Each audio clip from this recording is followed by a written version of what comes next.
Fala, meu amigo concurseiro, minha amiga concurseira. Hoje vamos falar de operações de proteção e escolta.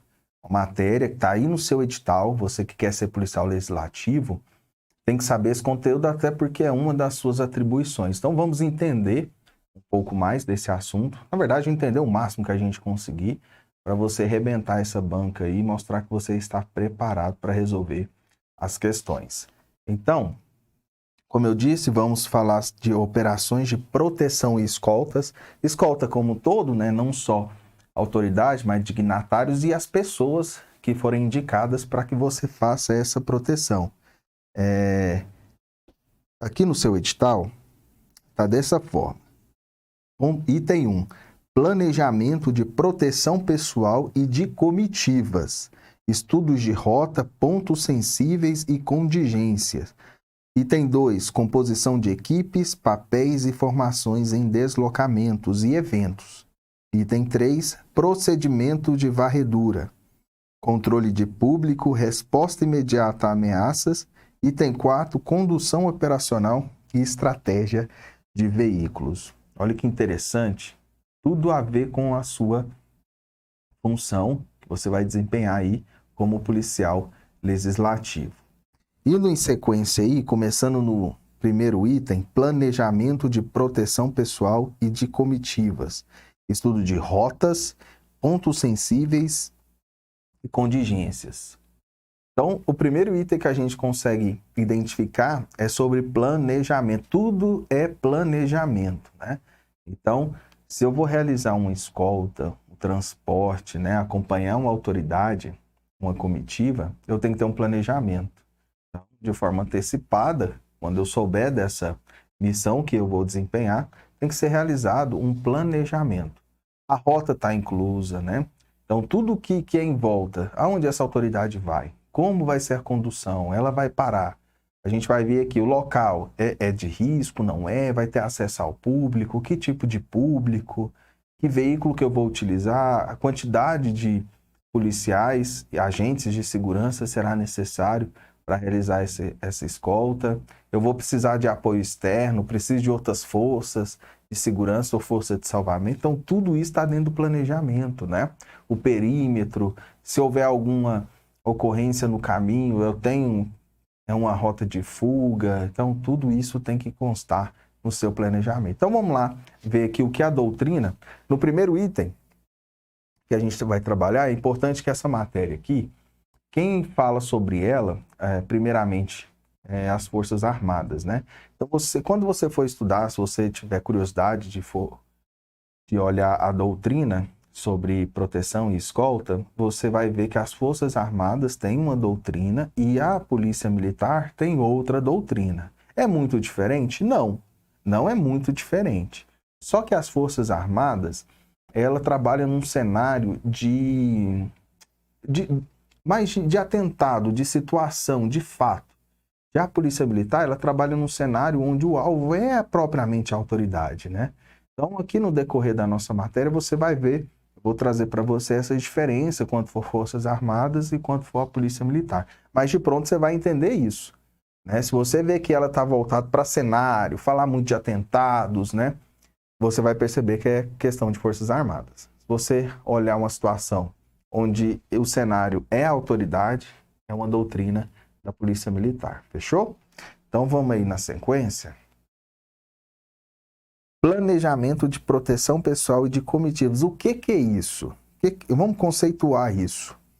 Conjunto de ações preventivas. Se é preventiva, vai ser antes da escolta, antes de executar a escolta. Ostensiva, vai saber quem você é.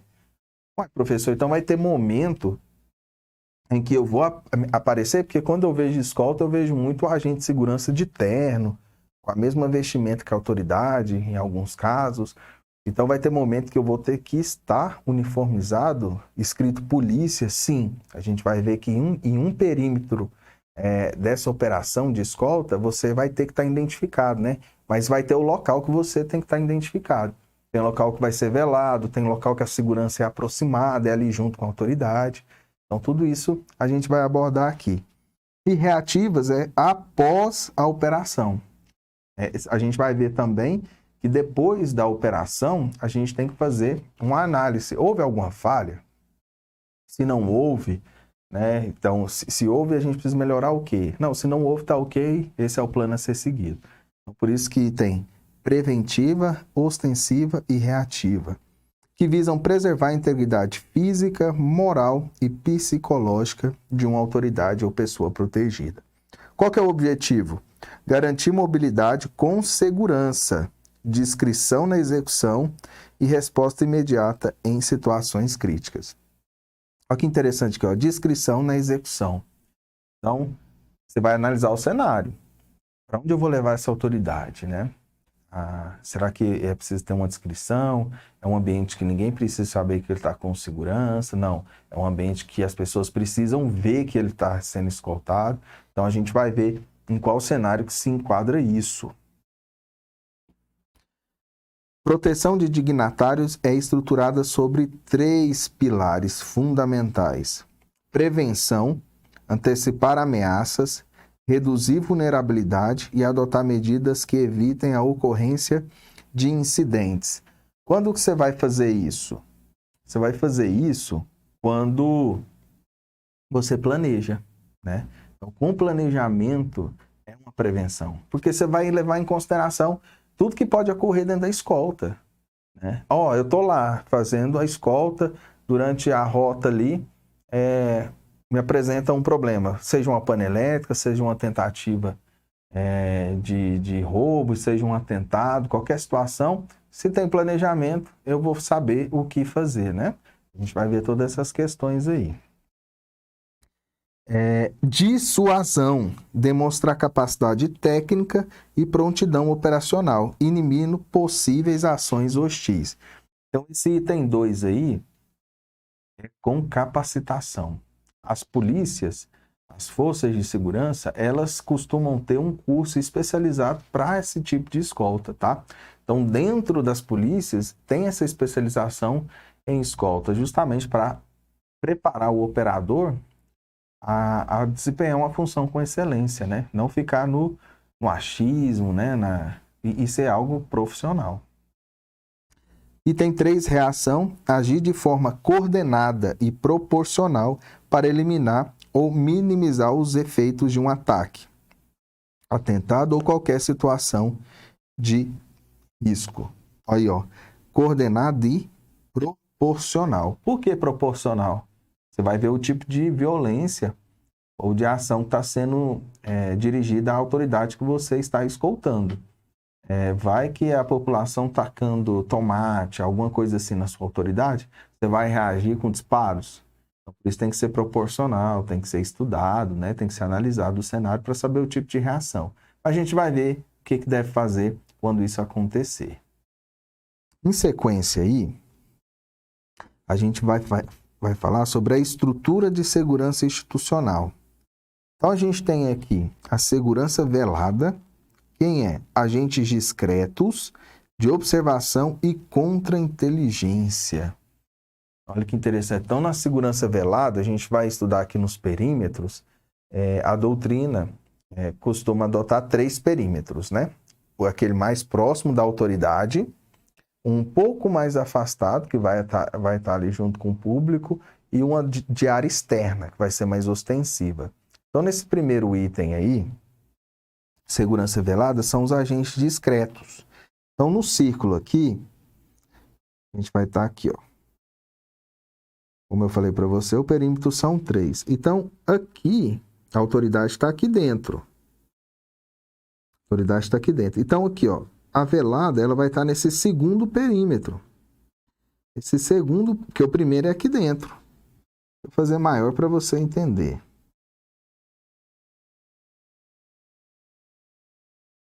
Vamos aqui.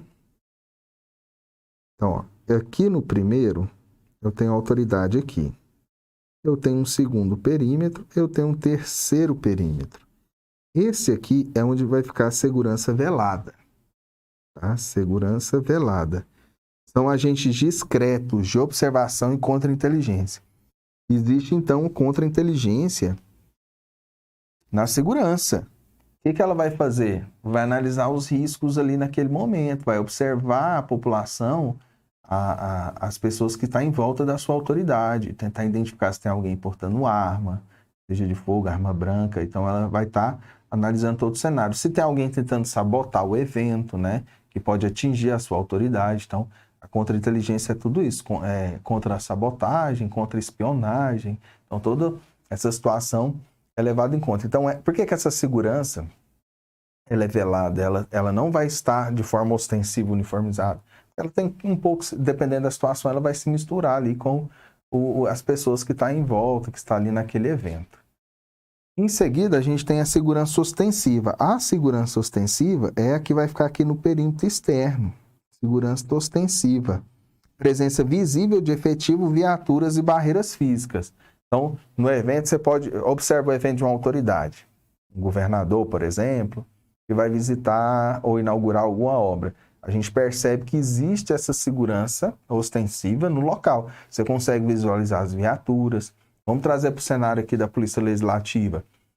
Vai ter um evento ali da Assembleia, né? Que vai levar serviço para a população.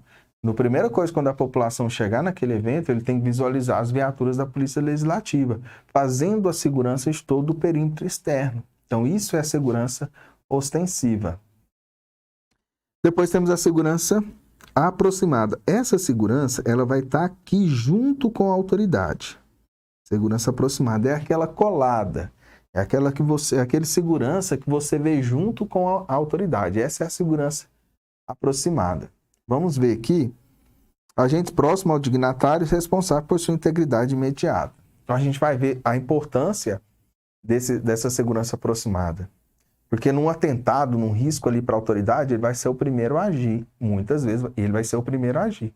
Porque ele vai ter que cobrir, remover, né, aquela autoridade daquele local. Então ele está junto ali, ele vai ter uma função mais específica e importante. E a gente vai ver também que o motorista é um dos itens mais importantes desse cenário de segurança. Então, seguindo aí, conseguimos compreender segurança velada, segurança ostensiva e segurança aproximada. Ó, uma coisa interessante, sempre eu vou ter que ter essa segurança, esses três, tem vezes que não vou conseguir, tá? Então, presta atenção quanto à questão de cobrar. Você vai imaginar o cenário. Para onde que a autoridade está indo?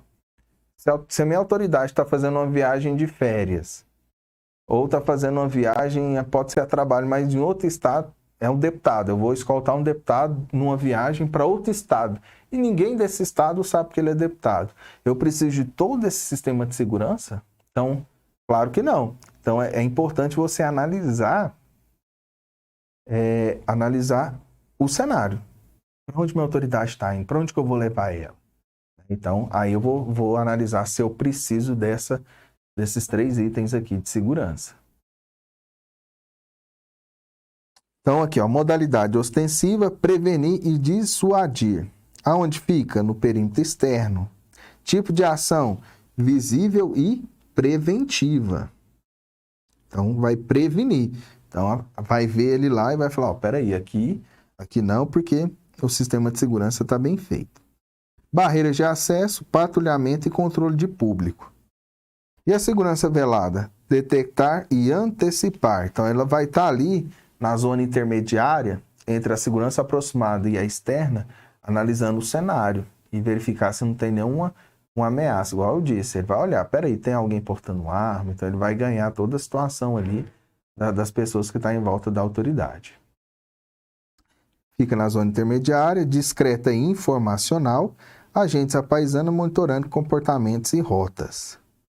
E aproximada, proteger e reagir, é aquele que está colado com a autoridade, ou seja, no núcleo interno. O tipo de ação tática e imediata, agente junto ao dignatário executando cobertura corporal. Como assim, professor, cobertura corporal?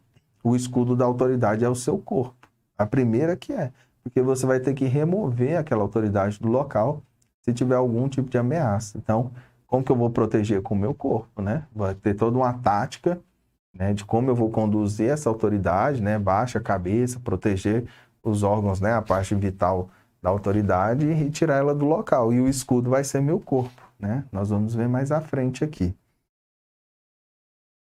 Proteção de dignatários possui duas dimensões complementares: dimensão operacional, que visa proteger a vida, e dimensão institucional, visa proteger a credibilidade e a imagem institucional. Olha que interessante. O primeiro ponto é proteger a vida da autoridade, e a segunda é o que aquela autoridade representa. Porque você imagina, se uma autoridade, como um deputado, no caso da Polícia Legislativa, o deputado sofre um atentado, como que fica a imagem da instituição? E a imagem da polícia que você está servindo, né? Mostra despreparo. Então é por isso que a doutrina traz essas duas dimensões, a operacional e a institucional.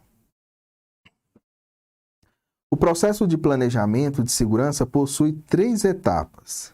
Que etapas é essa?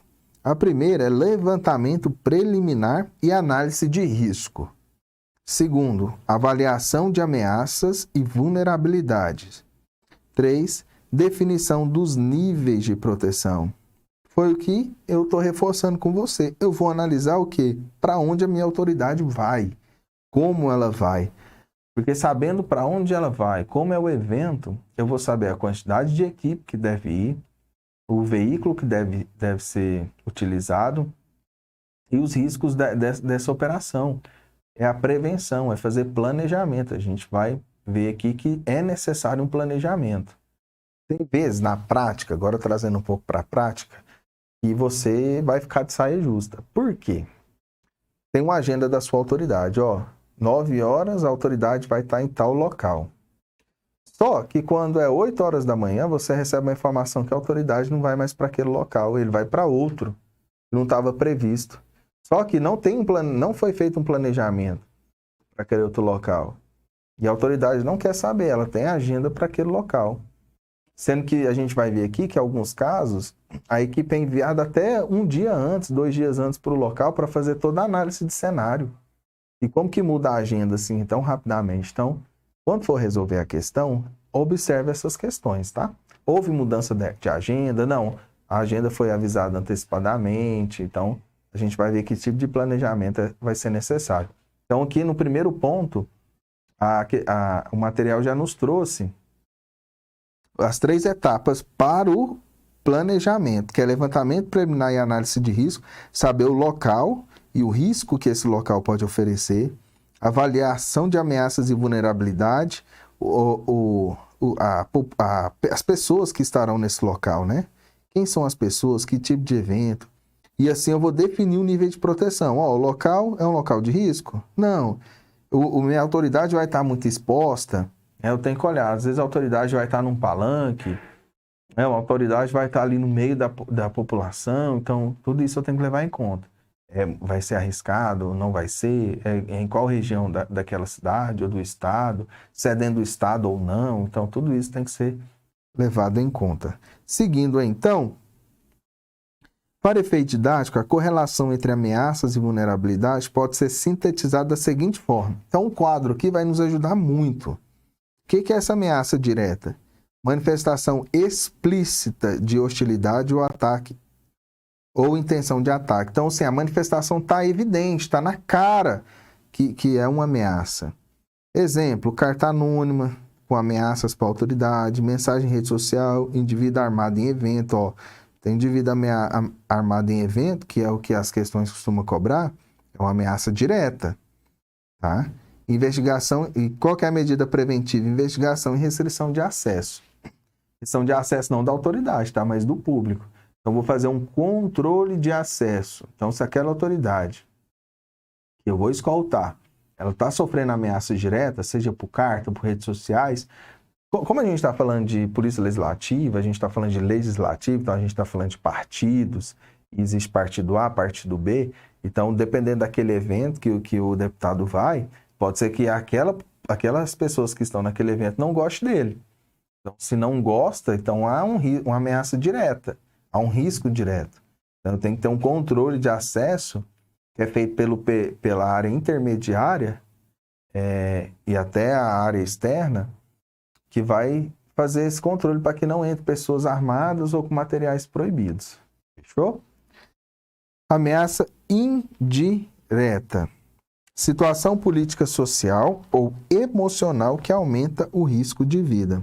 Dá exemplo, protestos, tensões políticas ou decisões polêmicas do dignatário. Ação preventiva, ampliação de perímetro e presença ostensiva. Então, você está lá na Assembleia Legislativa e está sendo pautado uma lei, um projeto de lei muito polêmico. E a população quer ir lá, que ela é contra essa lei. Então, aí a gente já tem uma ameaça direta. É sinal que a população vai agredir os parlamentares e tal? Não. Mas é uma manifestação que pode causar, se você não fizer um controle de acesso, onde materiais proibidos não vão entrar, se você não fizer isso, corre o risco de entrar os materiais, por exemplo, as frutas que a gente costuma ver, né? Jogar tomate, essas coisas na autoridade e outras frutas. Então, se eu não faço um controle de acesso, isso pode acontecer.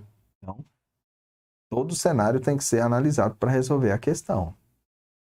Vulnerabilidade física, falhas estruturais ou ausência de barreiras de segurança. Exemplo prático, acesso lateral sem controle ou falha em câmara de vigilância. O que eu devo fazer? Revisão de barreira e reforço tecnológico. O que é essa vulnerabilidade? É quando a autoridade que eu estou escoltando vai para um evento, por exemplo, externo, aberto ao público, às vezes numa tenda onde não tem paredes que possa fazer essa contenção. Então, a estrutura física é frágil. Vulnerabilidade operacional, erros humanos ou deficiências na rotina de segurança. Repetição, o que é exemplo prático? Repetição de rotas, comunicação deficiente, improvisos, medida preventiva, padronização de protocolos e treinamento contínuos. Olha que interessante o exemplo que trouxe aqui, da questão da rota. Então, você é o agente de segurança que sempre vai fazer a escolta daquele parlamentar. Você busca ele em casa, leva para a Assembleia e você costuma fazer a mesma rota. Não pode. Você tem que ter no seu planejamento várias rotas até a Assembleia. Você também tem que pensar, em caso de tiver alguma ocorrência, qual rota é a melhor a ser tomada.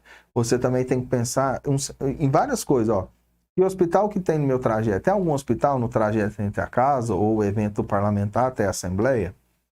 Tem algum hospital, tem algum batalhão, tem alguma delegacia? Porque num cenário de crise, que a gente vai ver aqui, às vezes o caminho mais próximo que você está ali é de um batalhão para você entrar.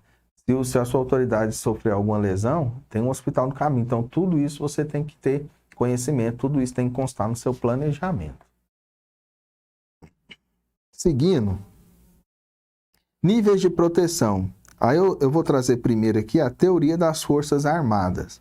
Então, lá na doutrina das Forças Armadas, eles dividem em nível de proteção baixo, médio e alto. O que é o baixo?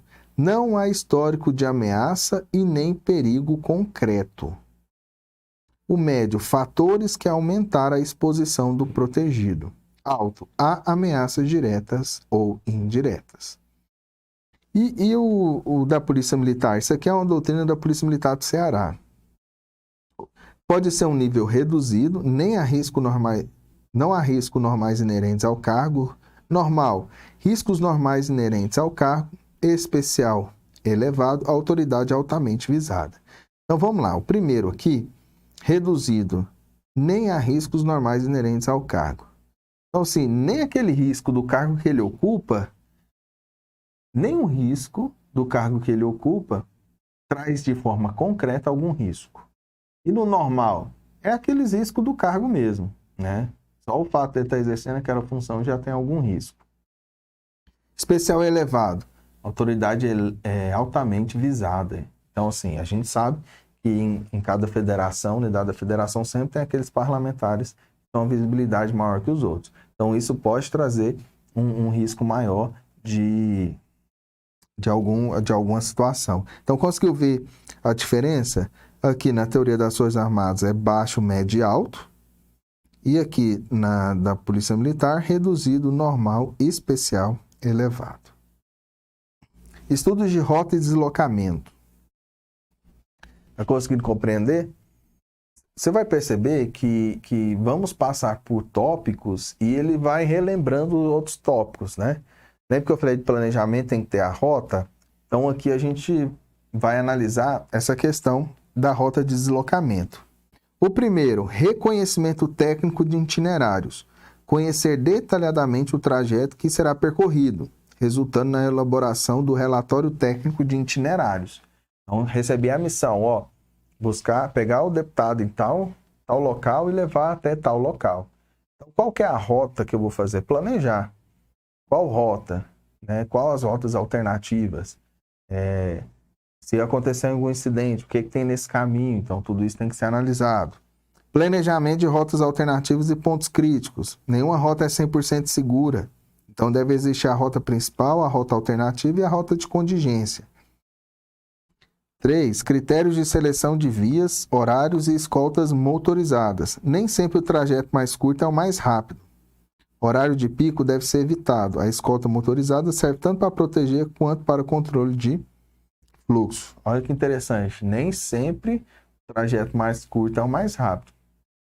Então, você pode pegar uma avenida que tem muito sinaleiro e que vai gastar um tempo maior, porém é uma distância menor, mas você não vai chegar mais rápido. Às vezes você passando por dentro, sem sinaleiro, cortando tudo ali, você chega mais rápido, apesar de ser mais longe. Então, tudo isso tem que ser analisado. Olha que item importante. Às vezes as questões gostam de cobrar sobre a escolta motorizada. Viu aqui que ela não serve apenas para proteger a autoridade, o carro, o veículo que está conduzindo a autoridade, mas ela também serve para controle do fluxo, né? Principalmente se for moto. Né? As motos vão na frente lá, faz o controle do trânsito para que a viatura consiga, né? O veículo que está a autoridade, consiga passar sem maiores problemas. Identificação de pontos sensíveis. Isso aqui é muito, muito importante. Áreas de exposição. A autoridade fica visível ao público ou de fácil acesso. Áreas de confinamento. A autoridade fica visível ao público.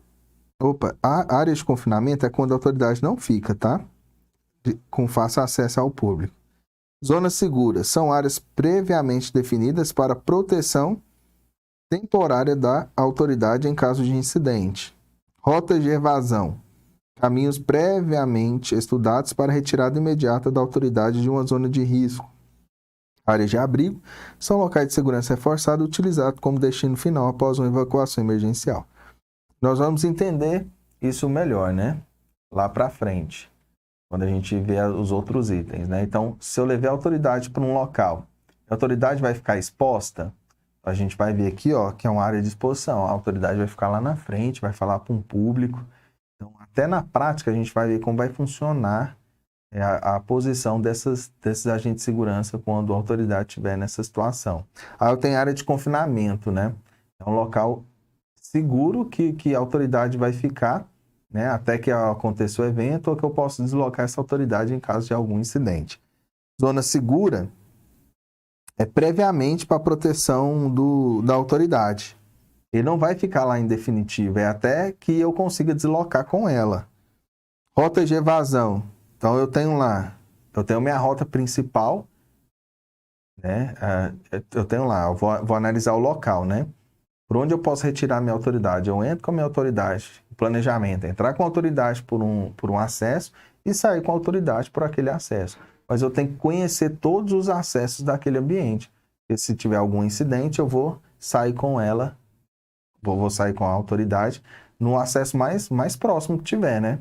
Para que mais próximo e que leve a uma área segura, né? Área de abrigo são locais de segurança reforçados utilizados como destino final após a evacuação emergencial. Conseguiu compreender a diferença aí, né? Então vamos continuando o estudo sobre planejamento de proteção pessoal e de comitivas. Finalizamos aqui nessa identificação de pontos sensíveis e vamos aqui na tabela. A tabela aqui ela traz a categoria, isso aqui é importante para você revisar. Alta exposição, espaço público com visibilidade ampla e acesso múltiplo. Quais são os locais? Então você vai pensar, está num palanque, né? Está em área externa de evento, Aí o que eu tenho que fazer? Tem que ter uma barreira física. Pode ser até a tribuna lá que ele vai falar, já serve como barreira. Se tiver alguma coisa, ele pode se esconder aqui, tá? Área de média exposição, ambiente controlado, mas com presença de convidados ou imprensa. Onde é salões, corredores, o auditório lá da Assembleia, né? O corredor lá da Assembleia, né? Tem pessoas, é média exposição. É um risco? É, mas não é um risco tão alto. Posto de observação, discreta e revisão constante de acesso. Área de confinamento, local com circulação restrita e difícil evacuação. Escadas, elevadores, túneis, veículos. Interessante, né? Você vai escoltar. Você vai deixar qualquer pessoa entrar no elevador junto com a sua autoridade? Não, né? Rota de fuga definida, vigilância aproximada e monitoramento constante. Então a gente continua. A gente vai continuar vendo sobre isso no próximo bloco.